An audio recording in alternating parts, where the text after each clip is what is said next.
प्यारी साध संगत जियो। धन धन श्री गुरु अर्जन देव जी महाराज पंजवें पातशाह। पावन पवित्र गुरबाणी श्री सुखमनी साहिब जी की चौथी अष्टपदी विच फरमाउंदे हन।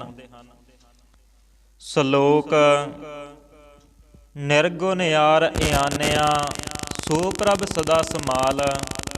जन कीया तिस चीत दख नानक निभही नाल। सतगुरु पातशाह जी फरमाउंदे हन कि हे निर्गुणताई दे घर बेसमझ पुरशा, उस मालक प्रभु नूं सदा संभालना कर। सतगुरु जी कहते हैं कि जिस प्रभु ने तैनू पैदा किया है उसनू हिरदे विच चेते रख, उही तेरे नाल तोड़ तक निभेगा।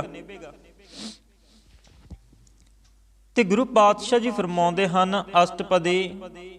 रमैया के गुण चेत पराने, कवन मूल ते कवन दृष्टानी। सतगुरु जी फरमाउंदे हन कि हे प्राणी, तू सारे व्यापक जो प्रभु है उस दे गुणां नूं चेते कर। सतगुਰਾਂ ने फरमाया है पानी मैला माटी गोरी, इस माटी की पुत्री जोरी। इस तरह किहड़े मूल तो भाव के गंदे पानी तो तैनू की बना विखाया है, भाव के तेरे शरीर नूं सुंदर बना दिता है। जिन तू साज सवार सिगारिया, गर्भ अगन जिन है उबारिया। ते जिस परमेश्वर ने पंजा तत्तां नूं साज के तेरे शरीर नूं बना के चंगे चंगे कपड़ियां नाल तैनूं शिंगारिया है, अते गर्भ दी अग्नि विचों जिसने तैनूं बचाया है। सतगुਰਾਂ ने फरमाया है मात गर्भ मह आपन सिमरन दे, तह तुम रखन हारे। जिस पातशाह ने तैनूं जो गर्भ दी अग्नि विचों जिसने बचाया है। फिर सतगुरु जी फरमाउंदे हन बार व्यवस्था तुझ प्यारा दूध, पर जोबन भोजन सुख सूद। ते बाल अवस्था विच बचपन विच जिसने मां दे थना विचों तैनूं दुध पियाया, अते भर जवानी विच जिसने तैनूं चंगे चंगे भोजन खाण दी ते सुख लैण दी सोझी खबर दिती है। ते गुरु पातशाह जी फरमाउंदे हन बिरद भया उपर साक सैन, मुख अप्याओ बैठ कौ दैन। ते जिस वेले तुम बुढ़ा हो गया तां तेरी सेवा वास्ते तेरे उत्ते रिश्तेदार खड़े कर दिते। फिर जिसने बैठे बिठाया तेरे मूँह विच भोजन दिते, ते उस प्रभु की किरपा नाल लंघ पर बैठिया ही तैनूं छकण वास्ते सब कुछ मिल रहा है। इहो निर्गुण गुण कछु न बूझै, बखस लेहो तो नानक सीजै। ते सतगुरु जी फरमाउंदे हन कि हे प्रभु, ये निर्गुण जीव आप जी दे कीते होए पर उपकार गुण नूं कुछ भी समझदा नहीं है। जेकर आप ही बख्श लोगे तां ही ये जो मुक्त रूप होवेगा। जह प्रसाद धर ऊपर सुख बस है, सुत भरात मीत बनता संग हस है। ते जिस प्रभु की किरपा नाल तू धरती उत्ते सुखी वसदा है, पुत्र भरा मित्र अते इस्त्री आदि नाल हसदा खेडदा है। जह प्रसाद पीवह शीतल जला, सुखदाई पवन पावक अमुला। ते जिस प्रभु की किरपा नाल तू ठंडा पानी पींदा है, ते जिस दी किरपा नाल तू मुल तो बगैर ही सुख देण वाली हवा ते अग मिल रही है। जह प्रसाद भोग है सब रसा, सगल समगरी संग साथ बसा।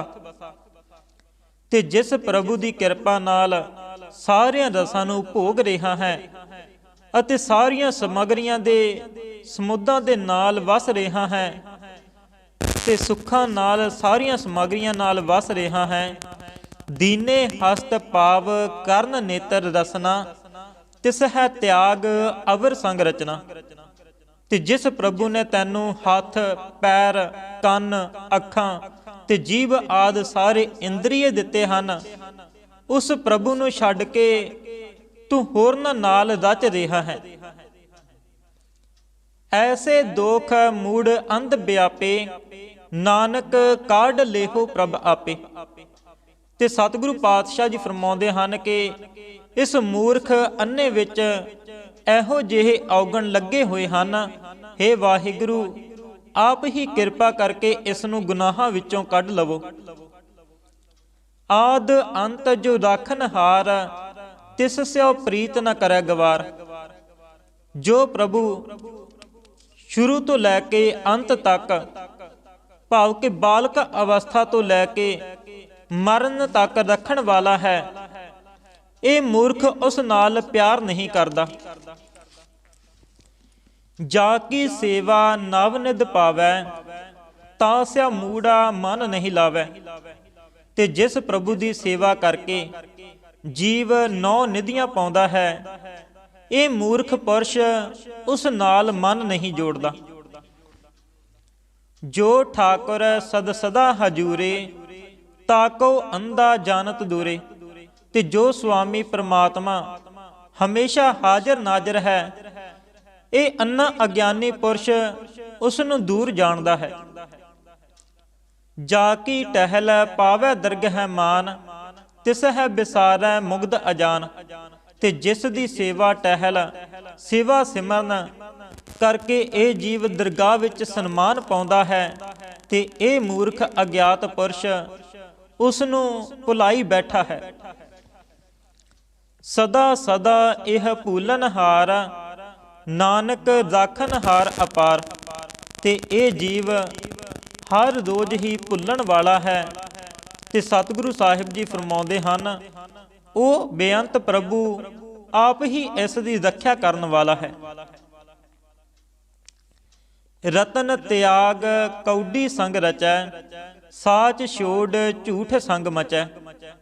ਤੇ ਨਾਮ ਰਤਨ ਨੂੰ ਛੱਡ ਕੇ ਜੋ ਮਾਇਆ ਨਾਲ ਲੱਗਾ ਹੋਇਆ ਹੈ, ਸੱਚ ਬੋਲਣਾ ਛੱਡ ਕੇ ਝੂਠ ਬੋਲਣ ਨਾਲ ਮਸਤ ਹੋ ਰਿਹਾ ਹੈ। ਜੋ ਛੱਡਣਾ ਸੋ ਅਸਥਿਰ ਕਰ ਮਾਨੈ, ਜੋ ਹੋਵਨ ਸੋ ਦੂਰ ਪ੍ਰਾਨੈ। ਤੇ ਜੋ ਸਰੀਰ ਛੱਡ ਦੇਣਾ ਹੈ, ਉਸ ਨੂੰ ਸੱਚਾ ਕਰਕੇ ਮੰਨਦਾ ਹੈ। ਜੋ ਹੋਣਾ ਹੈ, ਉਸ ਨੂੰ ਦੂਰ ਪਛਾਣਦਾ ਹੈ, ਤੇ ਇੰਜ ਆਖਦਾ ਹੈ, ਮੈਂ ਤਾਂ ਮਰਨਾ ਹੀ ਨਹੀਂ, ਮੌਤ ਮੇਰੇ ਨੇੜੇ ਕਿਵੇਂ ਆ ਸਕਦੀ ਹੈ। ਤੇ ਗੁਰੂ ਪਾਤਸ਼ਾਹ ਜੀ ਫਰਮਾਉਂਦੇ ਹਨ ਕਿ ਛੋੜ ਜਾਏ ਤਿਸਕਾ ਸ਼ਰਮ ਕਰੈ, ਸੰਗ ਸਹਾਈ ਤਿਸ ਪਰ ਹਰੈ। ਤੇ ਜਿਸ ਮਾਇਆ ਨੂੰ ਇੱਥੇ ਹੀ ਛੱਡ ਕੇ ਚਲੇ ਜਾਣਾ ਹੈ, ਉਸ ਦੇ ਵਾਸਤੇ ਕਸ਼ਟ ਸਹਾਰਨਾ ਕਰਦਾ ਹੈ। ਤੇ ਜਿਸ ਨੇ ਅੰਗ ਸੰਗ ਹੋ ਕੇ ਸਹਾਇਤਾ ਕਰਨੀ ਹੈ, ਉਸ ਪ੍ਰਭੂ ਨੂੰ ਇਸ ਜੀਵ ਨੇ ਛੱਡ ਦਿੱਤਾ ਹੈ। ਚੰਦਨ ਲੇਪ ਉਤਾਰੈ ਧੋਏ, ਗਰਦਬ ਪ੍ਰੀਤ ਭਸਮ ਸੰਗ ਹੋਏ। ਜਿਵੇਂ ਗਧੇ ਨੂੰ ਕੋਈ ਚੰਦਨ ਦਾ ਲੇਪ ਕਰ ਦੇਵੇ, ਤਾਂ ਗਧਾ ਉਸ ਨੂੰ ਮਿੱਟੀ ਦੇ ਲੇਟ ਕੇ ਧੋ ਉਤਾਰਦਾ ਹੈ, ਕਿਉਂਕਿ ਗਧੇ ਦੀ ਜੋ ਪ੍ਰੀਤੀ ਸੁਆਹ ਨਾਲ, ਮਿੱਟੀ ਨਾਲ ਹੁੰਦੀ ਹੈ। ਤੇ ਇੰਜ ਹੀ ਗਧੇ ਵਾਂਗ ਜੋ ਕਾਮੀ ਜੀਵ ਹੈ, ਜੇ ਉਸ ਨੂੰ ਨਾਮ ਸੁਣਨ ਰੂਪੀ ਚੰਦਨ ਦਾ ਲੇਪ ਕਰੀਏ, ਤਾਂ ਉਹ ਕਾਮੀ ਜੀਵ ਉਸ ਨੂੰ ਜੋ ਕੁਸੰਗ ਵਿਸ਼ ਵਾਸ਼ਨਾ ਰੂਪੀ ਮਿੱਟੀ ਨਾਲ, ਪਾਣੀ ਨਾਲ ਧੋ ਦਿੰਦਾ ਹੈ, ਕਿਉਂਕਿ ਕਾਮੀ ਜੀਵ ਦੀ ਵਿਸ਼ਾ ਰੂਪ ਭਸਮ ਨਾਲ ਪ੍ਰੀਤੀ ਹੈ। ਅੰਧ ਕੂਪ ਮਹਿ ਪਤਤ ਬਿਕਰਾਲ, ਨਾਨਕ ਕਾਢ ਲੇਹੋ ਪ੍ਰਭ ਦਿਆਲ। ਤੇ ਭਿਆਨਕ ਅੰਨੇ ਖੂਹ ਸੰਸਾਰ ਵਿੱਚ ਇਹ ਡਿੱਗ ਪਿਆ ਹੈ, ਇਹ ਡਿੱਗ ਰਿਹਾ ਹੈ। ਤੇ ਸਤਿਗੁਰੂ ਜੀ ਕਹਿੰਦੇ ਹਨ ਕਿ ਹੇ ਦਿਆਲੂ ਵਾਹਿਗੁਰੂ ਜੀ, ਤੁਸੀਂ ਆਪ ਹੀ ਇਸ ਨੂੰ ਕੱਢ ਲਵੋ। ਕਰਤੂਤ ਪਸ਼ੂ ਕੀ ਮਾਨਸ ਜਾਤ, ਲੋਕ ਪਚਾਰਾ ਕਰੈ ਦਿਨ ਰਾਤ। ਤੇ ਇਸ ਦੀ ਜਾਤੀ ਤਾਂ ਮਨੁੱਖ ਹੈ, ਪਰ ਜੋ ਕਰਤੂਤ, ਜੋ ਕਰਤੱਵ ਹੈ, ਉਹ ਪਸ਼ੂਆਂ ਵਾਲੀ ਹੈ ਅਤੇ ਰਾਤ ਦਿਨ ਲੋਕ ਦਿਖਾਵੇ ਦੇ ਕੰਮ ਕਰਦਾ ਰਹਿੰਦਾ ਹੈ। ਬਾਹਰ ਭੇਖ ਅੰਤਰ ਮਲ ਮਾਇਆ, ਛਪਸ ਨਾਹੇ ਕਛ ਕਰੈ ਛਪਾਇਆ।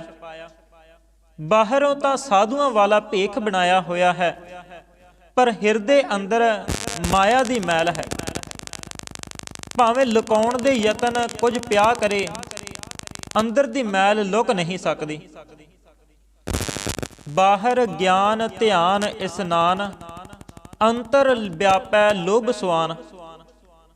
ਬਾਹਰੋਂ ਤਾਂ ਗਿਆਨ ਦੀਆਂ ਗੱਲਾਂ ਕਰਦਾ ਹੈ, ਧਿਆਨ ਲਗਾਉਂਦਾ ਹੈ, ਤੀਰਥਾਂ ਤੇ ਇਸ਼ਨਾਨ ਕਰਦਾ ਹੈ, ਪਰ ਹਿਰਦੇ ਅੰਦਰ ਜੋ ਲੋਭ ਰੂਪੀ ਕੁੱਤਾ ਵੜਿਆ ਬੈਠਾ ਹੈ, ਦਿਲ ਲੋਭ ਨਾਲ ਭਰਿਆ ਪਿਆ ਹੈ। ਅੰਤਰ ਅਗਨ ਬਾਹਰ ਤਨ ਸੁਆਹਾ, ਗਲ ਪਾਥਰ ਕੈਸੇ ਤਰੈ ਅਥਾਹ। ਹਿਰਦੇ ਅੰਦਰ ਜੋ ਮਾਇਆ ਦੀ ਤ੍ਰਿਸ਼ਨਾ ਰੂਪੀ ਅੱਗ ਹੈ ਤੇ ਬਾਹਰੋਂ ਸਰੀਰ ਉੱਤੇ ਸੁਆਹ ਮਲੀ ਹੋਈ ਹੈ, ਜਿਸ ਦੇ ਗਲ ਵਿੱਚ ਪੱਥਰ ਹਨ, ਉਹ ਡੂੰਘੇ ਸਮੁੰਦਰ ਤੋਂ ਕਿਵੇਂ ਤਰੇਗਾ। ਤੇ ਇਸੇ ਤਰ੍ਹਾਂ ਜਿਸ ਦੇ ਗਲ ਵਿੱਚ ਮਨ ਵਿੱਚ ਪਾਪਾਂ ਰੂਪੀ ਪੱਥਰ ਹਨ, ਲੋਕ ਦਿਖਲਾਵਾ, ਮਾਇਆ ਲੋਭ ਤੇ ਤ੍ਰਿਸ਼ਨਾ ਰੂਪ ਪੱਥਰ ਹਨ, ਉਹ ਸੰਸਾਰ ਸਮੁੰਦਰ ਤੋਂ ਕਿਵੇਂ ਤਰ ਸਕਦਾ ਹੈ। ਜਾ ਕੇ ਅੰਤਰ ਬਸੈ ਪ੍ਰਭ ਆਪ, ਨਾਨਕ ਤੇ ਜਨ ਸਹਿਜ ਸਮਾਤ। ਤੇ ਸਤਿਗੁਰੂ ਜੀ ਫਰਮਾਉਂਦੇ ਹਨ ਕਿ ਜਿਨ੍ਹਾਂ ਦੇ ਹਿਰਦੇ ਅੰਦਰ ਆਪ ਪਰਮੇਸ਼ਵਰ ਵਸਦਾ ਹੈ, ਉਹ ਮਨੁੱਖ ਸਹਿਜ ਪਦ ਵਿੱਚ ਸਮਾ ਜਾਂਦੇ ਹਨ। ਤੇ ਗੁਰੂ ਪਾਤਸ਼ਾਹ ਜੀ ਫਰਮਾਉਂਦੇ ਹਨ, ਸੁਨ ਅੰਧਾ ਕੈਸੇ ਮਾਰਗ ਪਾਵੈ, ਕਰ ਗਹਿ ਲੇਹੋ ਓੜ ਨਿਭਾਵੈ। ਸਤਿਗੁਰੂ ਜੀ ਫਰਮਾਉਂਦੇ ਆ ਕਿ ਕਿਸੇ ਨੇ ਆਵਾਜ਼ ਦੇ ਕੇ ਕਿਹਾ ਕਿ ਤੂੰ ਫਲਾਣੇ ਪਾਸੇ ਚਲਾ ਜਾ, ਪਰ ਇੰਨੀ ਗੱਲ ਸੁਣ ਕੇ ਅੰਨਾ ਪੁਰਸ਼ ਕਿਵੇਂ ਰਸਤਾ ਲੱਭ ਸਕਦਾ ਹੈ।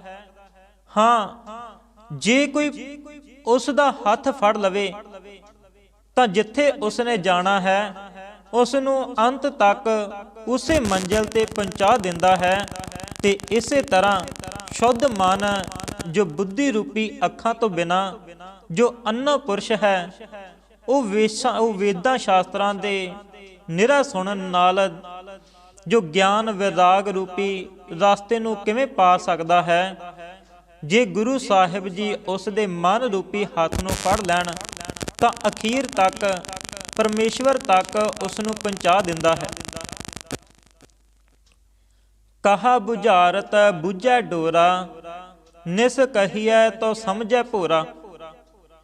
ਜੋ ਕੰਨਾਂ ਤੋਂ ਬੋਲਾ ਹੈ, ਉਹ ਡੋਰਾ ਪੁਰਸ਼ ਬੁਝਾਰਤ ਨੂੰ ਕਿਸ ਤਰ੍ਹਾਂ ਸਮਝ ਸਕਦਾ ਹੈ, ਕਿਉਂਕਿ ਜੇ ਉਸ ਨੂੰ ਰਾਤ ਕਹੀਏ ਤਾਂ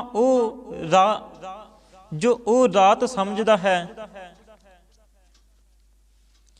ਤੇ ਜੇ ਦਿਨ ਕਹੀਏ ਤਾਂ ਰਾਤ ਸਮਝਦਾ ਹੈ, ਜੇ ਰਾਤ ਕਹੀਏ ਤਾਂ ਦਿਨ ਸਮਝਦਾ ਹੈ। ਤੇ ਇਸੇ ਤਰ੍ਹਾਂ ਜੋ ਨਿਸ਼ਚੈ ਵਿਚਾਰ ਰੂਪੀ ਕੰਨਾਂ ਤੋਂ ਬਗੈਰ ਜੋ ਬੋਲਾ ਪੁਰਸ਼ ਹੈ, ਉਹ ਪਰਮੇਸ਼ਵਰ ਪ੍ਰਾਪਤੀ ਦੀ ਸਿੱਖਿਆ ਨੂੰ ਕਿਵੇਂ ਸਮਝ ਸਕਦਾ ਹੈ।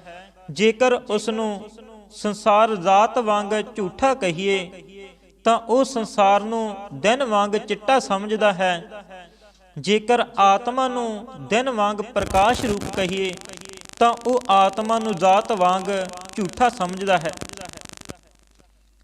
ਕਹਾ ਬਿਸਨ ਪਦ ਗਾਵੇ ਗੌਂਗ, ਜਤਨ ਕਰੈ ਤੋ ਭੀ ਸੁਰ ਭੰਗ। ਜੋ ਗੂੰਗਾ ਪੁਰਸ਼ ਬਿਨਸ਼ ਪਦੇ ਕਿਵੇਂ ਗਾ ਸਕਦਾ ਹੈ। ਜੇ ਉਹ ਗਾਉਣ ਦਾ ਯਤਨ ਵੀ ਕਰੇ ਤਾਂ ਪੂਰੀ ਆਵਾਜ਼ ਦੇ ਨਾ ਨਿਕਲਣ ਕਰਕੇ ਉਸ ਦੀ ਸੁਰ ਟੁੱਟ ਜਾਂਦੀ ਹੈ। ਤੇ ਇਸੇ ਤਰ੍ਹਾਂ ਪ੍ਰੀਤੀ ਰੂਪ ਜੀਭਾ ਤੋਂ ਰਹਿਤ ਜੋ ਗੂੰਗਾ ਪੁਰਸ਼ ਹੈ, ਉਹ ਵਿਸ਼ਨੂੰ ਜੀ ਦੇ ਜਸ ਨੂੰ ਕਿਵੇਂ ਗਾਵੇਗਾ। ਜੇ ਉਹ ਗਾਉਣ ਦਾ ਯਤਨ ਕਰੇ ਤਾਂ ਉਸ ਦੀ ਜੋ ਬਿਰਤੀ ਟੁੱਟ ਜਾਂਦੀ ਹੈ। ਕਹਿ ਪਿੰਗਲ ਪਰਬਤ ਪਰ ਭਵਨ, ਨਹੀਂ ਹੋਤ ਊਹਾ ਉਸ ਗਵਨ। ਤੇ ਸਤਿਗੁਰੂ ਜੀ ਫਰਮਾਉਂਦੇ ਹਨ ਕਿ ਪਿੰਗਲਾ ਜਿਸ ਦੀਆਂ ਲੱਤਾਂ ਨਹੀਂ ਹਨ, ਉਹ ਆਦਮੀ ਪਹਾੜ ਉੱਤੇ ਕਿਵੇਂ ਫਿਰਨ ਸਕਦਾ ਹੈ, ਕਿਵੇਂ ਘਰ ਬਣਾ ਸਕਦਾ ਹੈ? ਉਹ ਤਾਂ ਉੱਥੇ ਜਾ ਹੀ ਨਹੀਂ ਸਕਦਾ। ਤੇ ਇਸੇ ਤਰ੍ਹਾਂ ਸਾਧਨਾ ਰੂਪੀ ਪੈਰਾਂ ਤੋਂ ਬਿਨਾਂ ਜੋ ਪਿੰਗਲਾ ਪੁਰਸ਼ ਹੈ, ਉਹ ਪਹਾੜ ਵਾਂਗ ਅਚਲ ਪਰਮਾਤਮਾ ਵਿੱਚ ਕਿਸ ਤਰ੍ਹਾਂ ਆਪਣਾ ਘਰ ਬਣਾ ਸਕਦਾ ਹੈ? ਕਿਉਂਕਿ ਸਾਧਨਾ ਤੋਂ ਬਿਨਾਂ ਮਨੁੱਖ ਉਸ ਪਰਮਾਤਮਾ ਦੀ ਤਰਫ ਚੱਲ ਨਹੀਂ ਸਕਦਾ। ਕਰਤਾਰ ਕਰੁਣਾ ਮੈਂ ਦੀਨ ਬੇਨਤੀ ਕਰੈ, ਨਾਨਕ ਤੁਮਰੀ ਕਿਰਪਾ ਤਰੈ। ਤੇ ਗੁਰੂ ਪਾਤਸ਼ਾਹ ਜੀ ਕਹਿੰਦੇ ਹਨ ਕਿ ਹੇ ਕਰੁਣਾ ਕਿਰਪਾ ਸਰੂਪ ਕਰਤਾਰ ਵਾਹਿਗੁਰੂ, ਮੈਂ ਤੁਹਾਡੇ ਅੱਗੇ ਦੀਨ ਮਨ ਹੋ ਕੇ ਬੇਨਤੀ ਕਰਦਾ ਹਾਂ, ਇਹ ਜੀਵ ਤੁਹਾਡੀ ਕਿਰਪਾ ਨਾਲ ਹੀ ਸੰਸਾਰ ਸਮੁੰਦਰ ਤੋਂ ਤਰ ਸਕਦਾ ਹੈ। ਸੰਗ ਸਹਾਈ ਸੋ ਆਵੈ ਨਾ ਚੀਤ, ਜੋ ਬੈਦਾਈ ਤਾਸਿਓ ਪ੍ਰੀਤ। ਜੋ ਅੰਗ ਸੰਗ ਹੋ ਕੇ ਜੀਵ ਦੀ ਸਹਾਇਤਾ ਕਰਦਾ ਹੈ, ਉਹ ਪ੍ਰਭੂ ਇਸ ਨੂੰ ਚੇਤੇ ਨਹੀਂ ਆਉਂਦਾ। ਤੇ ਜੋ ਸੰਬੰਧੀ ਕਾਮ ਕ੍ਰੋਧ ਲੋਭ ਮੋਹ ਅਹੰਕਾਰ ਇਸ ਦੇ ਵੈਰੀ ਹਨ, ਉਹਨਾਂ ਨਾਲ ਇਹ ਪ੍ਰੀਤੀ ਕਰਦਾ ਹੈ, ਪਿਆਰ ਕਰਦਾ ਹੈ। ਬਲੂਆ ਕੇ ਗ੍ਰਹਿ ਭੀਤਰ ਬਸੈ, ਅਨੰਦ ਕੇਲ ਮਾਇਆ ਰੰਗ ਰਸੈ। ਜਿਵੇਂ ਰੇਤ ਦਾ ਘਰ ਪੱਕਾ ਨਹੀਂ ਹੁੰਦਾ, ਉਹ ਅਚਾਨਕ ਹੀ ਢਹਿ ਜਾਂਦਾ ਹੈ, ਇਸੇ ਤਰ੍ਹਾਂ ਇਹ ਜੀਵ ਪੰਜਾਂ ਤੱਤਾਂ ਰੂਪੀ ਰੇਤੇ ਦਾ ਘਰ ਜੋ ਸਰੀਰ ਵਿੱਚ ਵਸਦਾ ਹੈ ਅਤੇ ਮਾਇਆ ਦੇ ਰੰਗ ਵਿੱਚ ਰਸ ਕੇ ਆਨੰਦਦਾਇਕ ਖੁਸ਼ੀਆਂ ਕਰਦਾ ਹੈ, ਆਨੰਦਦਾਇਕ ਮਾਇਆ ਦੇ ਰੰਗ ਵਿੱਚ ਕੇਲ ਖੇਡਾਂ ਦਾ ਰਸ ਮਾਣਦਾ ਹੈ। ਤੇ ਗੁਰੂ ਪਾਤਸ਼ਾਹ ਜੀ ਫਰਮਾਉਂਦੇ ਹਨ, ਦ੍ਰਿੜ ਕਰ ਮਾਨੈ ਮਨ ਹੈ ਪ੍ਰਤੀਤ, ਕਾਲ ਨਾ ਆਵੈ ਮੂੜੇ ਚੀਤ। ਮਨ ਦੇ ਯਕੀਨ ਨਾਲ ਇਹਨਾਂ ਮਾਇਆਵਕੀ ਪਦਾਰਥਾਂ ਨੂੰ ਪੱਕਿਆਂ ਕਰਕੇ ਮੰਨਦਾ ਹੈ, ਭਾਵ ਇਹਨਾਂ ਨੂੰ ਸਦਾ ਰਹਿਣ ਵਾਲਾ ਜਾਣਦਾ ਹੈ, ਪਰ ਮੂਰਖ ਪੁਰਸ਼ ਨੂੰ ਮੌਤ ਚੇਤੇ ਨਹੀਂ ਆਉਂਦੀ। ਬੈਰ ਵਿਰੋਧ ਕਾਮ ਕ੍ਰੋਧ ਮੋਹ, ਝੂਠ ਬਿਕਾਰ ਮਹਾ ਲੋਭ ਧਰੋਹ। ਜੋ ਵੈਰ ਵਿਰੋਧ ਕਾਮ ਕ੍ਰੋਧ ਮੋਹ ਝੂਠ ਵਿਸ਼ੇ ਵਿਕਾਰ ਅਤੀ ਲੋਭ ਛਲ ਧੋਖੇਬਾਜ਼ੀਆਂ, ਇਹ ਸਾਰੇ ਵਿਕਾਰਾਂ ਨੂੰ ਕਰਦਾ ਹੈ। ਇਹੋ ਜੁਗਤ ਬਿਹਾਨੇ ਕਈ ਜਨਮ, ਨਾਨਕ ਰਾਖ ਲੇਹੋ ਆਪਨ ਕਰ ਕਰਮ। ਤੇ ਇਸੇ ਹੀ ਜੁਗਤੀ ਵਿੱਚ ਇਹਨਾਂ ਵਿਕਾਰਾਂ ਵਿੱਚ ਜੁੜਿਆ ਜੋ ਇਸ ਦੇ ਕਈ ਜਨਮ ਬੀਤ ਗਏ ਹਨ, ਸਤਿਗੁਰੂ ਜੀ ਕਹਿੰਦੇ ਹਨ ਕਿ ਹੇ ਵਾਹਿਗੁਰੂ, ਆਪਣੀ ਕਿਰਪਾ ਕਰਕੇ ਇਸ ਨੂੰ ਰੱਖ ਲਵੋ। ਤੂੰ ਠਾਕੁਰ ਤੁਮ ਪਹਿ ਅਰਦਾਸ, ਜੀਉ ਪਿੰਡ ਸਭ ਤੇਰੀ ਦਾਸ। ਤੇ ਗੁਰੂ ਪਾਤਸ਼ਾਹ ਜੀ ਫਰਮਾਉਂਦੇ ਹਨ ਕਿ ਹੇ ਵਾਹਿਗੁਰੂ ਪਰਮੇਸ਼ਵਰ, ਤੂੰ ਸੁਆਮੀ ਹੈ, ਤੇਰੇ ਪਾਸ ਸਾਡੀ ਬੇਨਤੀ ਹੈ, ਇਹ ਜਿੰਦ ਇਹ ਸਰੀਰ ਸਭ ਤੇਰੀ ਹੀ ਬਖਸ਼ੀ ਹੋਈ ਪੂੰਜੀ ਹੈ। ਤੁਮ ਮਾਤ ਪਿਤਾ ਹਮ ਬਾਰਿਕ ਤੇਰੇ, ਤੁਮਰੀ ਕਿਰਪਾ ਮਹਿ ਸੁਖ ਕਨੇਰੇ। ਤੇ ਗੁਰੂ ਪਾਤਸ਼ਾਹ ਜੀ ਫਰਮਾਉਂਦੇ ਹਨ, ਤੁਸੀਂ ਸਾਡੇ ਮਾਤਾ ਪਿਤਾ ਹੋ, ਅਸੀਂ ਤੁਹਾਡੇ ਬੱਚੇ ਹਾਂ, ਤੁਹਾਡੀ ਕਿਰਪਾ ਬਖਸ਼ਿਸ਼ ਵਿੱਚ ਹੀ ਸਾਨੂੰ ਬਹੁਤ ਸੁੱਖ ਮਿਲ ਰਹੇ ਹਨ। ਕੋਏ ਨਾ ਜਾਣੈ ਤੁਮਰਾ ਅੰਤ, ਉੱਚੇ ਤੇ ਉੱਚਾ ਭਗਵੰਤ। ਤੇ ਸਤਿਗੁਰੂ ਜੀ ਫਰਮਾਉਂਦੇ ਹਨ ਕਿ ਹੇ ਵਾਹਿਗੁਰੂ, ਆਪ ਜੀ ਦਾ ਅੰਤ ਕੋਈ ਨਹੀਂ ਜਾਣ ਸਕਦਾ। ਹੇ ਵਾਹਿਗੁਰੂ, ਆਪ ਉੱਚਿਆਂ ਤੋਂ ਵੀ ਉੱਚੇ ਹੋ ਤੇ ਬ੍ਰਹਮਾ ਆਦਿ ਤੋਂ ਵੀ ਜੋ ਆਪ ਉੱਚੇ ਹੋ। ਸਗਲ ਸਮਗਰੀ ਤੁਮਰਾ ਸੂਤਰ ਧਾਰੀ, ਤੁਮ ਤੇ ਹੋਏ ਸੋ ਆਗਿਆਕਾਰੀ। ਤੇ ਸਤਿਗੁਰੂ ਜੀ ਫਰਮਾਉਂਦੇ ਹਨ ਕਿ ਸੰਸਾਰ ਦੀ ਸਾਰੀ ਸਮਗਰੀ ਤੁਹਾਡੇ ਹੁਕਮ ਰੂਪੀ ਸੰਤਾਂ ਰੂਪੀ ਸੂਤਰ ਵਿੱਚ ਜੋ ਟਿਕੀ ਹੋਈ ਹੈ, ਜੋ ਸ੍ਰਿਸ਼ਟੀ ਆਪ ਜੀ ਤੋਂ ਪੈਦਾ ਹੋਈ ਹੈ, ਉਹ ਸਾਰੀ ਆਪ ਜੀ ਦੀ ਆਗਿਆ ਵਿੱਚ ਚੱਲ ਰਹੀ ਹੈ। ਭਾਵ ਕਿ ਆਪ ਜੀ ਦੇ ਹੁਕਮ ਵਿੱਚ ਹੈ।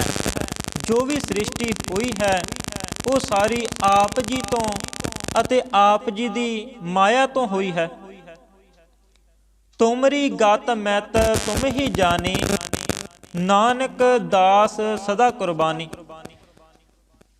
ਤੁਹਾਡੀ ਜੋ ਮਰਿਆਦਾ ਹੈ ਉਸ ਨੂੰ ਤੁਸੀਂ ਆਪ ਹੀ ਜਾਣਦੇ ਹੋ।